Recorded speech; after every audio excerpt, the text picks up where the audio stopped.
strategy, whether it's early game or end game, just allowing yourself to have that defensive presence on the battlefield can be an absolute game changer. Lapras was one of those things a lot of people thought might drop off a little bit when we moved into this new series, and people, it was very, very popular in previous series, but it's managed to stay the course. Aurora Veil is still very, very strong, so I'll be interested to see if that's going to become a huge factor in just negating damage, or at least cutting it completely down throughout the course of this game. I do like both players having Tyranitar as well. I think Tyranitar, obviously, something that always turns up in VGC. Super cool to see two players seeing if they can execute it to the fullest. Well, why wait? Let's jump into game one and see how this showdown goes down and whether the Lapras is going to be a key player for Edoardo. Jumping here into game one, it's going to be Incineroar and that Lapras jumping out for Edoardo straight here on the field. Some great fake out potential to help set up that G-Max Resonance, whereas Matt has gone for the Togekiss and the Urshifu. Very interesting leads from both teams. Lapras being very much a staple and something that people know how to play with. You turn one, Dynamax, Gigantamax, go for the G-Max Resonance and cause problems from there. The Incineroar, a very common lead, something that applies that fake out pressure, slows things down. The one thing I'm interested in, though, is the Urshifu coming in early. A lot of players tend to be leaving Urshifu in the back and saving it to kind of clean up a game. Once they know a threat's taken out of the way, then they can start to play around it. So to see it lead, maybe Matt's been playing it a little bit differently throughout the course of this tournament. This is the first time we've taken a look at him, and he knows a really smart way around all of this. I really like this adjustment here by Matt, bringing in the Tyranitar, because Togekiss is just a prime target for the G-Max Resonance from that Lapras, and it is known to pick up a nice solid KO against it. So bringing in the Tyranitar, going to be able to take that a lot better, and having an unintimidated Tyranitar on the field against an Incineroar and a Lapras is always key. You can apply a lot of pressure with those Rock-type moves, but Lapras has a Gigantamax, so that Aurora Veil is very likely incoming. Incineroar going for the fake out into the Urshifu, breaking a potential Focus Sash, which is one of the key items Urshifu likes to run, as Lapras goes for that G-Max Resonance. So it's going to target down into what was the Togekiss, into Tyranitar, and as you can see, it only does about a quarter damage there, so a really good switch in from Matt, but he has not been able to stop the Aurora Veil from going up. It's really the best he could have asked for in the turn. It's not getting his Togekiss knocked out. You can't stop the G-Max Resonance. I don't think anyone has been able to crack a reliable way to stop that from going up. So at least if you're going to let it go up and you're going to take damage to your troubles, try and take as little as possible. This Tyranitar switching is really smart, but the Urshifu has to sit on the field and just take damage, which is particularly frustrating when it's such a high damage output Pokemon. And Edoardo's still in a really good position. His Lapras still largely unthreatened while it's in the Gigantamax form. That health pool just so big is really tough to wear down, even with super effective moves. And it can take control of the weather really quickly as well. It's got the Max Geyser available to it. Of course, Matt does have the option to keep resetting the weather himself with the Max Rock Falls. But I think the weather is going to be a key part of this early game. Incineroar on the field, though, something that can be mighty annoying, especially if saved for later. That's exactly what Edoardo is doing, preserving that Incineroar on the back to intimidate later on in the game, and brings in Rillaboom, one of the key Pokemon that has been alive throughout this whole tournament. Such great usage and a lot of offensive pressure here against Matt's team. Lapras, however, going to go on the defensive, even though we've mentioned that it's got some really good powerful max moves behind it. Just wants to go and protect it here, but Surging Strike's coming out from this Urshifu, breeding itself to be the Rapid Strike variant, going into that Rillaboom. Not going to be dealing a lot of damage thanks to being resisted as a grass type, and you can see the 3 critical hits there, really not dealing too much damage. So a great switch there by Edoardo to bring in that grass type Pokemon as Tyranitar goes for a lash out. So doubling into the slot, Matt really wanting to have tried to target down against that Incineroar or remove it from play. Like you said, it can be so pesky and it could really be a thorn in Matt's side going forward, but Edoardo was able to preserve it really well. Very smart switch there, and the Rillaboom just applying so much pressure with the Rapid Strike variety of Urshifu and the Tyranitar on the field. That Grassy Glide is going to be a problem, and that's something I think Matt is going to have to adjust to very, very quickly. It's a very good switch for Edoardo, not only because he gets a good type matchup, but he just doesn't get anything knocked out in that turn, and if you lose your Incineroar, it can be a problem. That Incineroar is now in the back, and is a problem for Matt because he's able to, come in, intimidate both these Pokemon again. This Urshifu and Tyranitar both relying on a physical attack stat, and once you keep cycling that Incineroar in and out of the game with, maybe parting shot switches and landing those intimidates, the onus is really on your opponent to start moving things around. But on Matt's side, he needs to start moving things around, and he needs to find a good position to deal with whatever's coming in. I think he needs to find a turn to get maybe one step ahead of Edoardo, call his switch, and then set up for the following turn. The cool thing about Edoardo's team, though, the Pokemon he seems to be switching back and forth between both have fake outs, so it's really not that easy to deal with those constant switches. Yeah, Edoardo definitely has utility to be able to start slowing down the gameplay, like you said, with switches and the fake out potential, but Matt is going to be clicking the Dynamax button. It's going to be that Urshifu. I know Aaron will be very excited to see this, as are we, Adam. First time here for us in the action. Tyranitar going for the Protect. So I like these plays by Matt, deciding to play a little bit more defensively with his Tyranitar here. As Urshifu goes for that Max Knuckle. Going to connect into that Rillaboom. Not do too much damage, but I think the critical thing here is to get that attack boost on both the Tyranitar and itself, negating that Intimidate it took previously from the Incineroar, and also allowing Tyranitar to have +1, so if Intimidate comes back in from Incineroar later on, it's only going to be at neutral, and it's not going to be too debilitating for him. Urshifu, however, is going to have to take a G-Max Resonance from that Lapras. As you can see, not very effective, so really not a lot of damage being dealt out in this particular turn. The critical thing, I think, is that attack boost.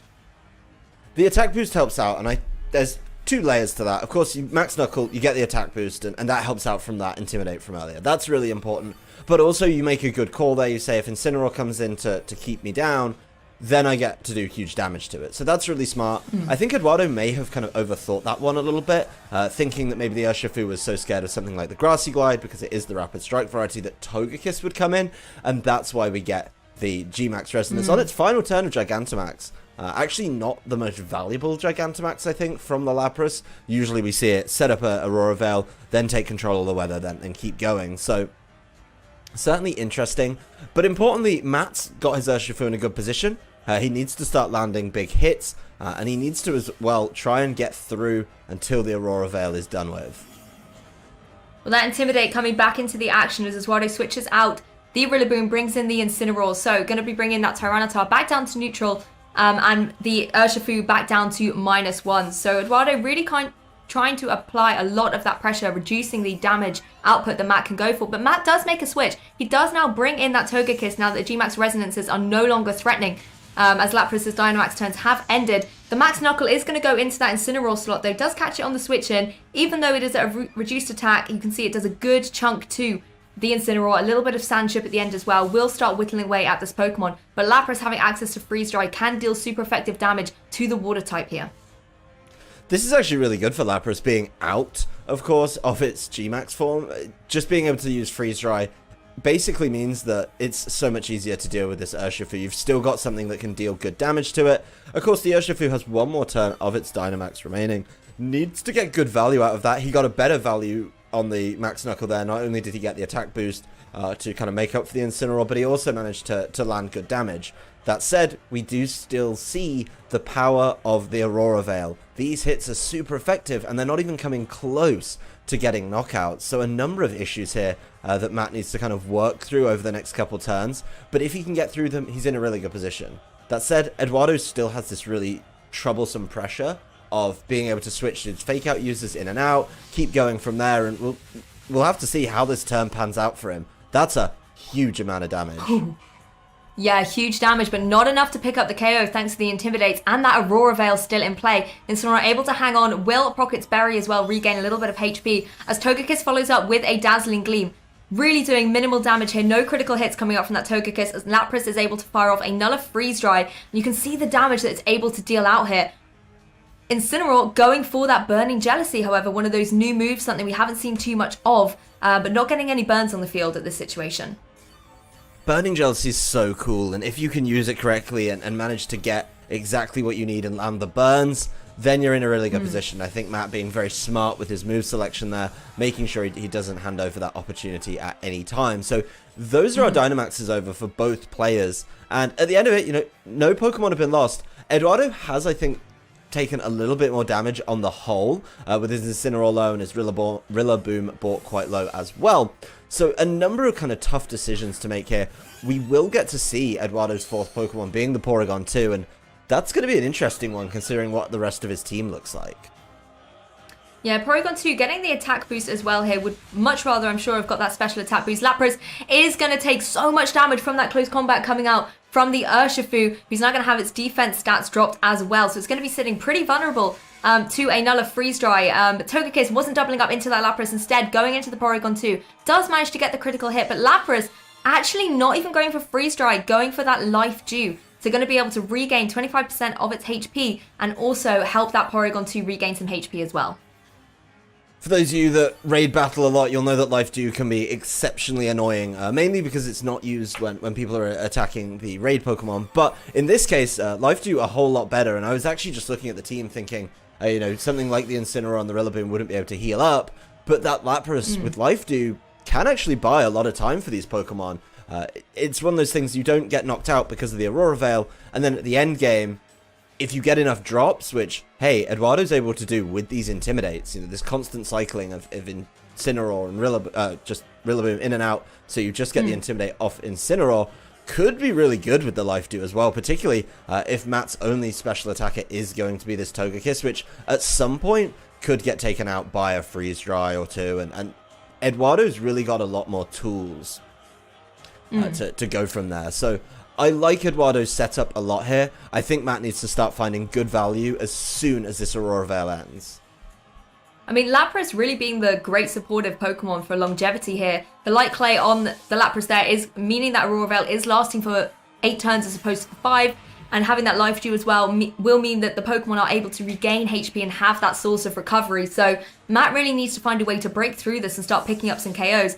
Getting that Tyranitar onto the field to change up the weather again puts himself in a good position. But Edoardo still has that Incineroar, even though it's at low health, and will be able to fire off another Intimidate. And unfortunately for Matt, catches the Tyranitar on the switch-in, so Tyranitar already starting at a little bit of a disadvantage here. Urshifu, they're going to go for that close combat, follows up into that Incineroar, and finally Matt is rid of that pesky Incineroar. Doesn't have to worry about any more Intimidates coming in, but Urshifu's defense and special defense now at -2 each. It's going to be very vulnerable from any attacks if this Porygon 2 has decided to target into that slot.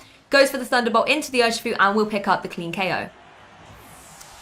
An interesting trade of Pokemon from both these trainers. Giving up your Incineroar is kind of frustrating, I'd imagine, because of, you're using it for the Intimidate. It's so important in that regard. That Porygon 2 and the Thunderbolt could become very troublesome. I think the only thing that was really an issue there being the Togekiss, something that, of course, doesn't appreciate Thunderbolts. And the Lapras coming back in with access to Freeze Dry, also an issue. A lot of pressure now, I think, riding on this Tyranitar to start picking up knockouts. Of course, we do see the downside of close combat, that yes, you need it to deal the big damage, you need it to deal enough damage through the Aurora Veil, which, as you mentioned, still kicking on, and a lot of players transitioning over to Life Orb on the Lapras. Edoardo's sticking with that Light Clay, saying, alright, my team relies on this Aurora Veil, I'm going to have it up for the whole game, or at least a huge portion of it, and then playing out with just not taking enough damage has been really, really key here. But I think, honestly, this defensive pairing of kind of Lapras Porygon 2 might be in a really solid position to try and force a good advantage for Edoardo. Indeed, and Edoardo here playing as safe as can be with his Lapras and protecting it from the Air Slash and the Rock Slide coming up from that Tyranitar. He does manage to get the flinch on the Porygon 2, so Togekiss is safe from any potential Thunderbolts, but he might have to get a few more of those, otherwise Togekiss is going to be looking in a little bit of trouble against the Ice-type moves from that Lapras and the Thunderbolt from the Porygon 2. But Adam, Aurora Veil is finally over. Hey, we finally get to see some full damage attacks from Matt's side of the field. It's been a long time, but it is finally over, and if we can finally get some big damage down, he might be able to find that advantage. It's going to be easier to knock out Lapras. We saw him there really focusing the Lapras, of course, Rock Slide and its spread going along with the Air Slash there. But saying, if I leave this Lapras on the field, it's just going to keep Life Dewing, and I can't allow it to do that. So drawing that attention away is really key. And once you do that, you're leaving this Porygon 2 to cause trouble, which is something that, even though it's not the most offensive threat, it's not exactly the Porygon Z, it's still in a solid position. There's that Life Dew again, going to be able to regain some HP on the Lapras and that Porygon 2. Might even be getting that Porygon 2 up to full health. Yes, it has actually. So Porygon 2 looking very strong here. Tyranitar goes for that Rock Slide. Porygon 2 having an amazing turn here. Dodges out the Rock Slide, gets to full HP. Lapras, however, will not be so lucky and will take some good damage. Porygon 2, however, going to be going for that Trick Room. And I love this switch in here by Matt, bringing in the Rillaboom that can not only apply super effective pressure to that Lapras, but with the grassy terrain in play, Grassy Glide is going to ignore the change of that Trick Room and still have that key priority. this Rillaboom's absolutely essential, and it's actually good, even though it came in late, it's managed to avoid those Intimidates as well, which is something a lot of people try and deal with Rillaboom through. That said, I mean, the Trick Room's gone up, and Matt's team seem really, really slow anyway, moving after the Lapras, and that's something that, you know, trainers with Tyranitar either try and make it a little bit speedier, or I think now a lot of people leaning towards that slower way of play. But if he keeps just targeting into this Lapras and this Porygon's allowed to deal damage, Edoardo really could clutch this out, and showing Ice Beam on his Porygon is certainly going to help that cause. That does so much damage to that Rillaboom as well. Looks like it will be a 3-hit KO. So Porygon 2, if left unchecked, could be picking up a KO here in a couple of turns. Lapras, however, playing defensively once again, goes for the Protect, so it doesn't have to take any more Rock Slide damage. But key from Matt, the Rillaboom is going to knock off the item on that Porygon 2, leaving it a lot more vulnerable. It doesn't have access to its Eviolite now. It won't have its defenses boosted. This Porygon 2 just became a whole lot more manageable. The Eviolite item, so frustrating to play against. We see it on a number of Pokemon every single year, and it just makes things so bulky. Now that's gone, it's a lot more reasonable to try and deal with it, and honestly, this Ice Beam is going to bring the Rillaboom very close. If he can land another one here, this Rillaboom was going to take Sandstorm damage first, and then it's going to take damage or recovery from the grassy terrain. So if this Ice Beam lands, it might be a trade overall with a Rock Slide and Grassy Glide heading that way, but it could be really good for the Porygon. Well, Porygon 2 able to hang on from the Grassy Glide from the Rillaboom and actually manages to go for that recover. So Edoardo really revealing all of these recovery options that he's got on this team. Tyranitar going for that Rock Slide, going to connect on both these Pokemon. Rillaboom able to survive though, having switched in for that Lapras as the Sandstorm goes away. So a key turn here. Tyranitar's now a little bit more vulnerable, doesn't get the special defense from the Sand, and Edoardo has brought his own Rillaboom into the action, and depending on how these Pokemon are trained, there could be some interesting speed interactions here. Edoardo realizing quite smartly exactly how he needed to play that one, and knowing that because of his Eviolite he would be taking a lot of damage, setting that recover, bringing himself back up to full health, he really seems to see Porygon 2 as a solid win condition for him here, and I think it's so important with the Ice Beam dealing with Togekiss and Rillaboom. That's going to be really good damage, and of course he does need to deal with the Tyranitar, but this Rillaboom on his side, obviously he's the one who set the Trick Room. If his Rillaboom is set up to take advantage of that, a Grassy Glide could be very problematic for this Tyranitar. Exactly, and Matt, you know, he's got 3 Pokemon still on the field, and Edoardo seems very keen to keep preserving that Lapras, and it's quite wise, particularly when you think that it can apply super effective damage to all 3 of Matt's remaining Pokemon, the Ice-type moves for the Rillaboom and the Togekiss, and a potential Hydro Pump to go into that Tyranitar, but it is the Rillaboom on Matt's side that moves first, goes into that Porygon 2, unable to secure the KO, but the Rillaboom on Edoardo's side able to get a critical hit against the Tyranitar and will pick up a KO. So in the battle of the Rillabooms there, looks like Edoardo's was slightly superior as the Porygon 2 can follow up with another one of those powerful Ice Beams, actually manages to pick up the solid KO with a critical hit. So Edoardo dealing out so much damage. What a pivotal turn there, Adam.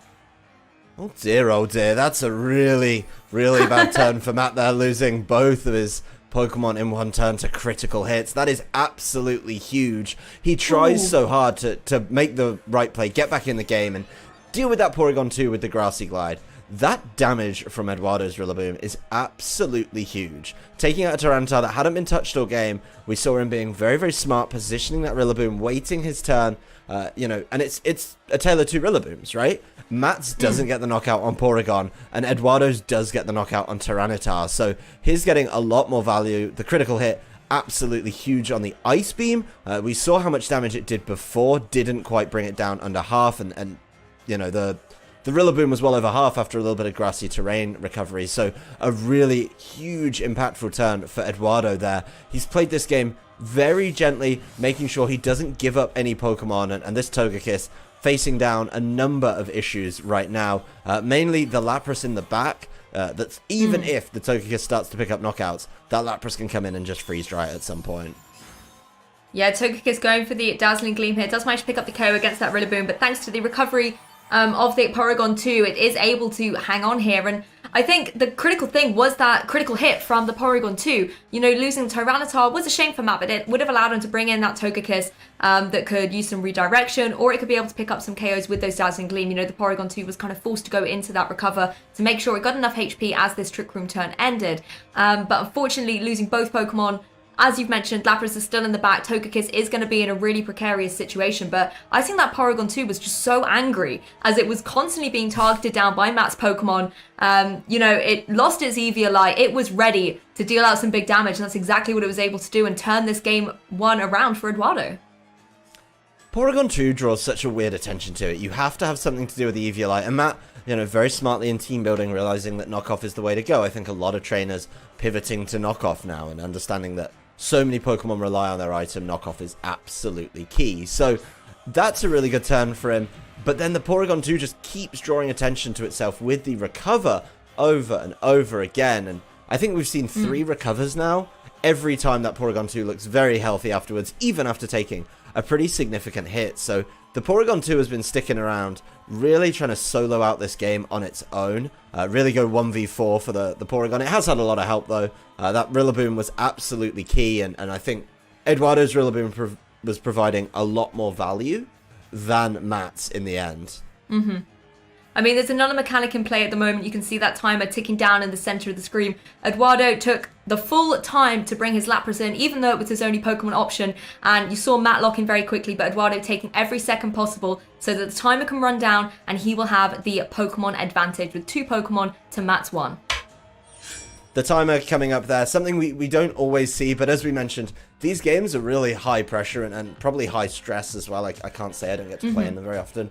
But you've got to make those decisions very, very wisely. And if you get yourself in an advantageous position, life you on the Lapras, that's something we've not seen yet and was pretty essential in keeping things going on Edoardo's side of the field. So be curious to see if Matt has to adapt his strategy, maybe just try and be a little more offensive a little earlier.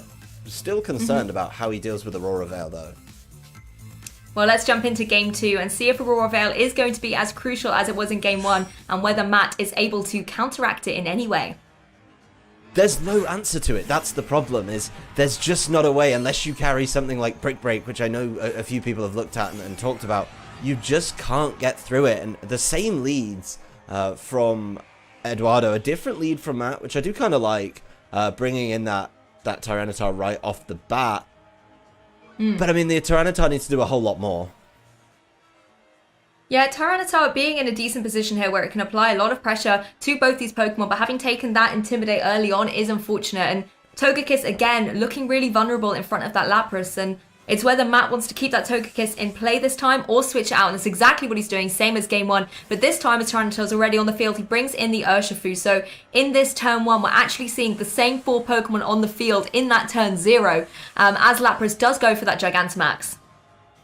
I see what Matt's done there is he doesn't want to bring 2 physical attackers right into the face of Incineroar, and the Intimidate would be such good value for him there if he manages to land that. So smart of him to kind of split them up, but that's a lot of information given over to Edoardo to say, okay, well, if you're going to do that, that's fine. I'm going to be able to kind of cater my turn around it. So this time the Urshifu taking the G-Max Resonance, it is taking it surprisingly well. We saw in the team preview it is carrying that Assault Vest and is a lot better at taking those hits. But once again, we're into 8 turns now of this Aurora Veil. Yeah, Aurora Veil's up on the field, and Lapras able to deal a little bit of additional damage thanks to the critical hit there. Incineroar going for that parting shot, and I really like this play by Edoardo. There's no hard switches. He actually manages to remove Incineroar safely from the field while also dealing some stat drops to that opposing Tyranitar. As you know, if you're the Lapras, you don't want to be taking any of those rock type moves, and if potentially this was the situation where Matt had Dynamax, the Dynamax turns would be a lot less effective with those reduced stats. It's wise as well bringing in that Rillaboom. We saw how much it could apply pressure to both of these Pokemon because it can deal out some strong, super effective damage. This pairing from Edoardo is so good against the pairing that Matt has on the field. The Rillaboom putting pressure on literally both of them, right, with the Grassy Glide, and then the Lapras being able to apply some solid pressure to that Tyranitar, maybe even take its weather away, which would be a little bit mean, but, you know, very, very doable with something like the Max Geyser. So it could get really tough here, I think, for the Urshifu to get a move in. It's something like the Grassy Glide has been so key, and there's no easy way for Matt to take that terrain away from it, right? He plays a Rillaboom of his own, so the attack he probably wants to use, or the terrain he wants to keep so he can use Grassy Glide, is the grass terrain, and with people not being able to change that, these Rillaboom have just become so problematic. Well, Matt going for the Dynamax again, and it's going to be that Urshifu once again jumping up into the action. Can apply a lot of good damage to Edoardo's Rillaboom here if he has gone for the Ice-type move here. Rillaboom going for that Grassy Glide, though, does so much damage to the Urshifu, having that priority as well. And it is indeed going to be that Max Hailstorm. It's going to be interesting to see how much damage this will do to that opposing Rillaboom, and actually only does about 50% there. So unfortunate there for Matt. You know, Edoardo having that Aurora Veil up really does allow his Pokemon to have that longevity on the field, as Lapras follows up with its own Ice-type move, but its own unique G-Max going into that Urshifu and just dealing a little bit more damage in case that Togekiss had perhaps switched in. Rillaboom able to avoid the Rock Slide. It will connect on that Lapras, but will only do a minimal amount of damage there thanks to the reduced attack stats of that Tyranitar paired up with the Aurora Veil. So again, you can just see these defensive plays here from Edoardo, and I think one thing that's really critical is when you look at Eduardo's team, other than the Lapras, he seems to have predominantly sort of those big key physical attackers with that Rillaboom, for example. And if you're unable to have a Pokemon that can come in and intimidate, Rillaboom that can apply so much super effective damage to Matt's Pokemon on the field at the moment is going to be free to do just that, deal out big damage. This Urshifu's in a real dicey situation, and we saw how much damage it took the last turn. Another Grassy Glide could be able to just tidy that up. I like him going after the Rillaboom with the Max Hailstorm. If he can take the Grassy Glide, then he can Max Hailstorm and should be able to get the knockout, even with that Aurora Veil. And of course, you know, it's not getting a same type attack bonus, which is a little bit frustrating, I think. So it looks like he's mulling that over, trying to get as much damage out as possible. What's curious to note, though, is Edoardo didn't decide to go after this Tyranitar. He's just not scared of it because of the way that he's managed to get drops on it with both Parting Shot and Intimidate. So Edoardo really understanding where the threats are because of those constant changes. Most importantly, though, if this Lapras ever does decide to go after this Tyranitar, he's going to be in a really good position to do so, because there's no Sandstorm. There's no way to reset the Sandstorm unless he switches it in and out, and then he's going to be able to just take a lot more damage from that special side of things. Yeah, that's very true. The Max Hailstorm sort of working against the Tyranitar, changing that weather, so it will not have that special defense boost it's used to having. The G-Max Resonance is going to connect through onto that Tyranitar, deal a little bit of chip damage, but still, Max Hailstorm, the Hail, I should say, will be the weather that's in effect at the moment as a little bit of recovery comes around the field. But I think the key thing here for Edoardo is he will have that priority with that Rillaboom, and Tyranitar being sort of a little bit slower, you don't have to worry about any sort of potential flinches as well from that Rock Slide. And you're right, Edoardo is just ignoring it. It's had its attack heavily reduced. There's not a lot that Tyranitar can do, and it's interesting that Matt's still keeping it here on the field. This Lapras is in a really solid position right now as well. When you look at the Pokemon that Matt has available to him in Togekiss, Tyranitar, and Rillaboom, Lapras can hit all of those for super effective damage. The Lapras also has taken very negligible damage. Obviously, it looks a little bit more now. The Gigantamax is over. But he's still in a solid position to be able to deal damage, right? And he's got access to Ice and Water-type moves. That Lapras is a threat. The problem is, and we see Matt from his perspective mulling it over, trying to see where he's going with his Rillaboom. Whatever he leaves up is just going to be able to start firing back. So I like this switch from Edoardo. Land and Intimidate on two physical attackers and save the Lapras. The Lapras can come in and tidy up a little bit later on. Try and get a knockout, and then let Lapras do the work later. That's the key thing. The Lapras is going to be the target for Matt because it can apply so much damage to all of his remaining Pokemon. So a great switch there by Edoardo, bringing in the Incineroar that's going to be able to take a Grass-type move from the Rillaboom much easier, and also gets off that cheeky Intimidate. The U-turn is happening though for Eduardo's Rillaboom, so just wants to come out and reset later on. But it does also allow Edoardo the option to continue to switch up his ball position. You know, he's got this Incineroar on the field now with Fake Out going into that next turn, so quite wise to bring in that Porygon 2 and maybe try and set up a Trick Room again, as we saw him do in Game 1 to great effect. Rillaboom, however, going for that high horsepower. An interesting reveal, going to connect on that Porygon 2, but will only do a little bit of damage. I think Hale's going to be able to follow up as well now and deal some more chip around the field, but Edoardo being able to be in this position where he can have Fake Out and Trick Room is going to be really key for him. A really good turn where he manages to completely reposition his board without getting punished that much for it. We get the Incineroar in, we get the Porygon 2 in, and now, I mean, the Porygon 2 applies the same kind of problem that we talked about with the Lapras, right? It's got Ice Beams that can cause problems. It can't hit the Tyranitar as effectively. That's not grand, but overall, Edoardo just has A Pokemon advantage, and B, a number more tools to try and deal with it. His team just matches up so nicely here.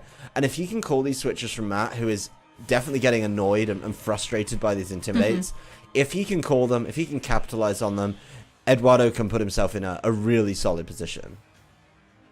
Yeah, again, I like this play by Matt, bringing in the Tyranitar that's going to take that fake out from the Incineroar, meaning Togekiss is free to go for the Air Slash. It's actually going into that Incineroar. It's going to say it could go into that Porygon 2 and try and get the flinch to stop the Trick Room, but no, Porygon 2 left unattacked here, able to get Trick Room off and twist the dimensions on the field. But I like the play by Matt, bringing in that Tyranitar where it's not in a position where it can be intimidated to apply some good damage with something like a Rock Slide and try and remove this Incineroar from play. But if you're Edoardo, you can just switch that Pokemon out again.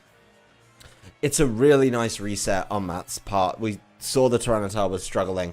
It really wasn't getting enough damage down from those Rock Slides. Of course, the Aurora Veil was a particular frustration for him in those turns. So the Tyranitar is a lot better off now, but it's also just got to be a little bit wary of what it does. And I think Rock Slides can only get you so far because that damage just isn't as much as some of the big hits that we see in this format.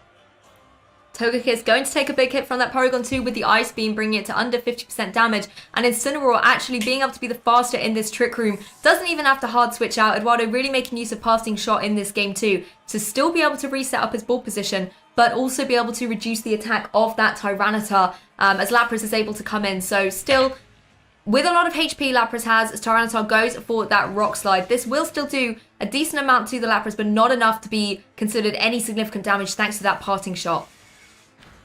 Parting Shot showing why it's such a staple move. People used to have to switch Incineroar out with U-turn, and that was fine, right? You got some damage down, that's cool, you break Focus Sashes. But Parting Shot, making it so much more annoying, particularly if you've already landed an Intimidate. It's kind of rude to land that double stat drop, particularly if you do it in one turn. You bring it in, you Intimidate, and you bounce back out with Parting Shot. So really nice play. The Lapras still feeling pretty good about itself. Probably going to draw a lot of attention its way, and this Protect could be really annoying if Matt decides to throw attacks at it. Yeah, protects on both sides with the Lapras and the Togekiss. Porygon 2 going for a nice beam into the Togekiss. Matt wisely protecting it as Tyranitar goes for that Rock Slide. Of course, not going to deal any damage to Lapras here, but we'll get a little bit of chip onto that Porygon 2. I think it was a good protect there from Matt. You know, Togekiss was going for those Air Slashes, hoping, I think, to catch a Rillaboom on the switch in. And when you look at Matt's remaining Pokemon, the Air Slashes from that Togekiss are really the only answer he has to that Rillaboom, so he has to preserve it well. He's got to be smart about it, and this Togekiss can't keep protecting over and over again. It's going to have to take an Ice Beam at some point, so there may be some forced switching there, and the issue is if you switch out your Togekiss, your only option is Rillaboom, right? And Rillaboom doesn't appreciate Ice Beams either, so certainly going to be tough. Edoardo playing around this Incineroar so well. We always see it year on year. Top players know how to use Intimidate. They know when to bring it in. They know how to play around it. And Edoardo giving a masterclass in it in this game, to be quite honest with you. And it is so pivotal for him, you know, other than Togekiss, these are all physical attackers on Matt's side, and he needs to be able to deal out big damage, and Intimidate works against him in that way. Rock Slide coming out, though, does decent to Incineroar, brings it under 50%, but Porygon 2 really just able to hang out on the field here, and you know the Porygon 2 has access to that recover. Any of these chip damages it's currently taking, it's going to be able to recover at some point if it is able to click that move without getting flinched. Well, it's in a good position to do it right now. The Togekiss did manage to secure a double protect there. Land, another Ice Beam into that protect. Must have been frustrating as well. The Aurora Veil is finally over. You kind of forget about it. It's on the field for so long. So the Aurora Veil going away does mean Matt has an opening, but he just needs to get through this Trick Room, I think, and just land damage upon damage every single turn. He doesn't have as much time as he may like with a Pokemon disadvantage to try and play with all these switches. I think when you're behind like this, he needs to up the ante a little bit, kind of get some zhuzh into it. Try and land some big hits. Rillaboom, certainly a Pokemon that can help him out with that. Yeah, getting the Rillaboom on the field and resetting that grassy terrain will also help out with a little bit of recovery. Not for the Togekiss though, of course, unfortunately. That's going to have to take this Ice Beam from the Porygon 2, and Togekiss has finally been KO'd. I've said this about Porygon 2, it's mad at the amount of damage that keeps being thrown its way, and it's finally able to rid itself of that Togekiss. But Flare Blitz coming in, connecting on the Rillaboom. Again, a phenomenal pivotal turn by Edoardo where he picks up a double KO and just brings down the offensive pressure that Matt's able to offer and brings him down to one Pokemon. I mean, the amount of damage that Porygon 2 is able to deal out, followed up by the Incineroar. Amazing plays by Edoardo. Edoardo played that so well. He knew about the Tyranitar having to leave the field. There's only so long you can leave Tyranitar on the field for, right? If you just keep landing Intimidates and parting shots on it, you've got to get it out at some point. So he makes that call. He says, Matt, I know you like your Tyranitar. I know you see it as a win condition, which it could have been, but I think you're going to remove it from the field. And when you do, you're forced to bring in Rillaboom. You've already shown me the Rillaboom. So I'm just going to Flare Blitz into that slot and catch you on the knockout. So really smart play there. If Matt leaves the Tyranitar in, yeah, it doesn't take as much damage from the Flare Blitz, but it isn't dealing enough damage back. So Tyranitar's being forced to try and fight back on its own, and you can see it's just not enough, even with a critical hit on that Porygon 2. Yeah, it does get the critical hit, but doesn't crucially pick up any KOs, and Incineroar is able to go for another parting shot. There's no more switchability here for Matt. That Tyranitar's stats will remain dropped, and Matt now able to bring in one of the Pokemons from the back, and if it is something like that Rillaboom, Grassy Terrain's already up anyway, it's going to have that priority, and we saw Rillaboom pick up some really key KOs against Tyranitar in many a match, but critically in Game 1, and it's a situation that, for that Tyranitar, doesn't look too great. Not at all. This Tyranitar does not want to be looking at a Rillaboom when it can see Grassy Terrain is in play. It does appreciate the little bit of recovery that the terrain brings. That's kind of nice, right? But it doesn't matter when there's a Grassy Glide incoming. The Tyranitar's at full health, so that's something.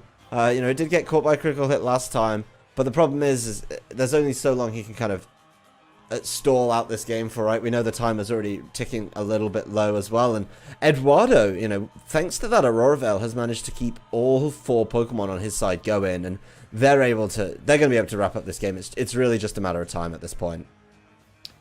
I mean, I think it's really been kind of the return of the bulkier Lapras. We've seen a lot of the hyper-offensive variant with Life Orb, trying to deal out more damage and make use of those Dynamax turns from an offensive perspective. But this Lapras for Edoardo has put in so much work, being able to set up that Aurora Veil, use Life Dew as well to help out with some recovery if needed, and apply a lot of offensive pressure to Matt. If you're Matt, you have to respect the Ice and Water type moves on that Lapras, and being able to apply pressure in that way with the Lapras has been critical. Tyranitar here going to take the fake out as the Incineroar comes in once again. So Edoardo really trying to make sure that he's doing everything he can to stop this Tyranitar from making any kind of a comeback from Matt. Being able to bring in another fake out user on the next turn, as well as that Intimidate, means that fake out and a grass type move from the Rillaboom will be dealing a huge amount of damage. That's just rude. Landing the fake out as you switch in the Incineroar. The Incineroar landing another Intimidate. What a shock. And this, even if this Tyranitar managed to land a whole bunch of Rock Slides, Edoardo just making sure that they're not going to do enough damage unless it's a full Rock Slide crit on every single turn.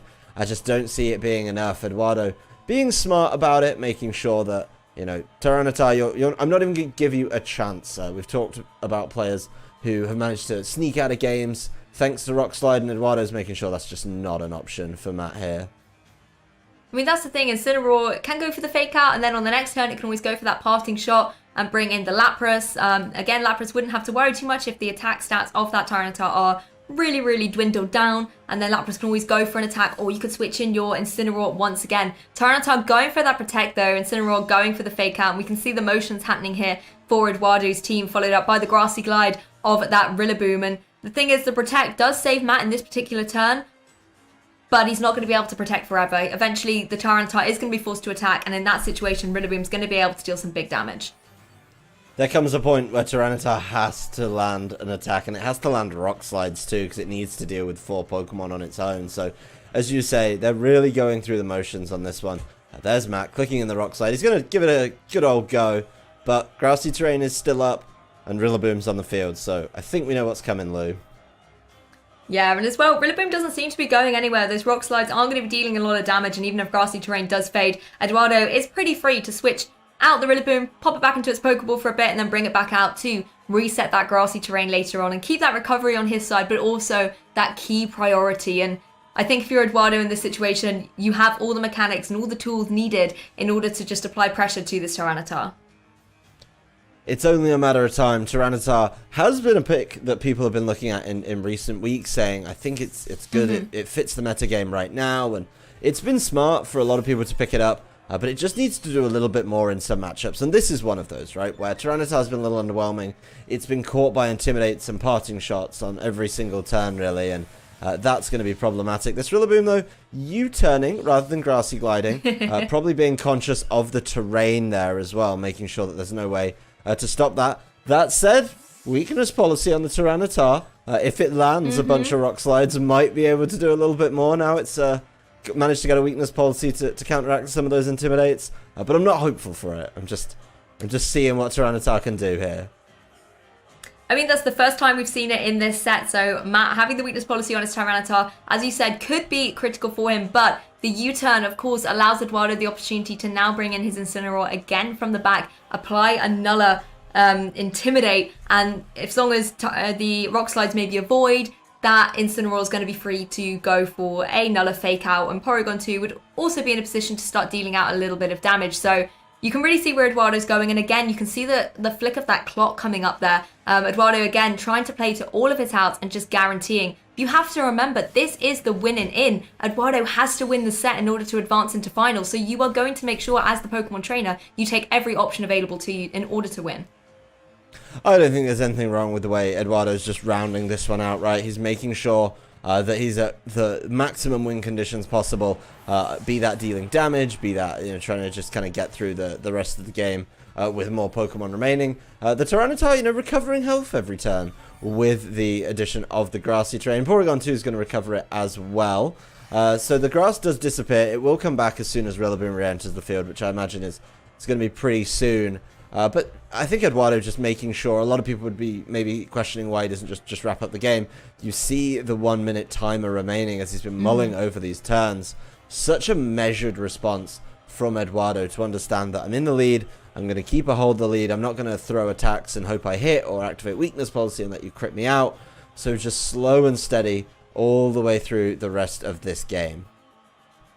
Exactly, and particularly if you're Edoardo, you know that you've procced that weakness policy on the Tyranitar as well, so it's not as at a reduced attack stat as it was previously, and you just don't want to give anything away to your opponent in this situation, and you want to make sure that you have that clear endgame situation. So Edoardo really playing to his win condition, brings in that Lapras, which I think is quite wise. If anything was to happen and you were to lose your Porygon 2 and Lapras, you still have that Rillaboom in the back that can apply pressure, but you can't argue with time, and there's nothing you can do to stop that clock ticking down as we enter the last 10 seconds. There it is, 7-6. We're just counting down to Edoardo actually qualifying for our Players' Cup finals. This is, as you mentioned, the winning in, and it's not the most exciting or, you know, huge end, but it's a very measured, smart way to win the set. So congratulations to Edoardo, clutching it out with a really well thought out, well measured set. Exactly, and he had so much control of that ball position as well throughout the whole game. You know, making sure that the Lapras got that Aurora Veil up nice and early, and he was able to do a lot of switching to apply pressure, both offensively and to allow a defensive position against Matt's team. And I think the critical thing for Matt was he didn't have any way to intimidate against any of Edoardo's Pokemon, whereas Edoardo had that option with that Incineroar, and it kept jumping in and jumping out of the battle. And with the physical attackers that Matt brought to that match, they were always going to be in a tricky situation taking